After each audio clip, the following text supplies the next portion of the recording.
ఈ టీడీపీ అల్లరి మూకలు ఎవరైతే జగన్మోహన్ రెడ్డి గారి మీద దాడి చేశారో ఆ దాడిని ఖండిస్తున్నాము.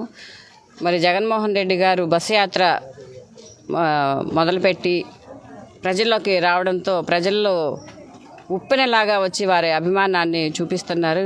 ఈ అభిమానాన్ని చూసి తట్టుకోలేక ఇప్పటికే ఎక్కడ ఓడిపోతామా అని 3-4 పార్టీలతో పొత్తు పెట్టుకొని వస్తున్న చంద్రబాబు నాయుడు గారు మరి భయంతో ఇలాంటి దాడులు చేయించారు. ఇలాంటి వాటిని మేము ఖండిస్తున్నాము. మరి భవిష్యత్తులో ఇలాంటి దాడులు జరిగినందువల్ల ప్రజలందరి ఆగ్రహాన్ని చవిచూడాల్సి వస్తుందని ఈ సందర్భంగా తెలియజేస్తున్నాం.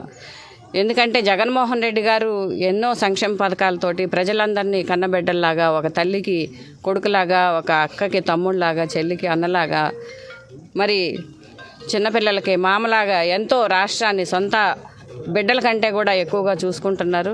మరి ఈ రోజున చూస్తే పెన్షన్స్ పెద్దవాళ్ళు ఉన్నారు, ఇంటింటికి పెన్షన్స్ తెల్లవారే తలకే మరి తలుపులు కొట్టి వాలంటరీ వ్యవస్థ ద్వారా ఇప్పిస్తున్నారు. ఇంతకుముందు చూసాం మనం వాలంటరీ వ్యవస్థ లేనప్పుడు ఎండ వచ్చినా వాన వచ్చినా వీళ్ళు మున్సిపాలిటీల్లో పడిగాపులు కాసి మరి ఎవరు ఇస్తారా ఎవరా సమాధానాలు కూడా రాని పరిస్థితుల్లో ఎంతో ఇబ్బందులకు గురి అక్కడ స్పృహ తప్పి పడిపోయిన సందర్భాలు కూడా మనం ఎన్నో చూసాం. అలాంటి ఈ రోజున పెద్దవాళ్ళకి అందరికీ కూడా పెద్దవాళ్ళకి అలాగే విడోస్కి మరి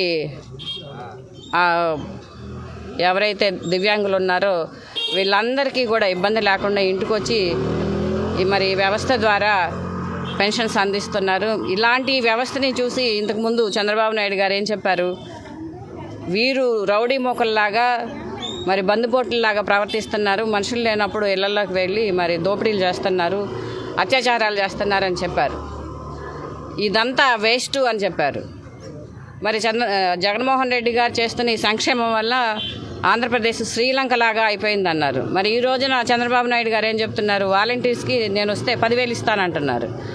అప్పుడు మరి మీరు బందిపోట్లు అన్న ఈ వాలంటీర్లే కదా, మీరు 10,000 ఇస్తానని ఎందుకు చెప్తున్నారు? మీరు ఇస్తే 10,000 వీళ్ళు బందిపోట్లు అవరా? అంటే జగన్మోహన్ రెడ్డి గారు ఏమన్నా పని చేస్తేనేమో సంక్షేమ కార్యక్రమాలు చేస్తే శ్రీలంక లాగా అప్పుల పాలవుతుంది, మీరు చేస్తేనేమో సింగపూర్ లాగా అభివృద్ధి జరుగుతుందా అని మేము ఈ సందర్భంగా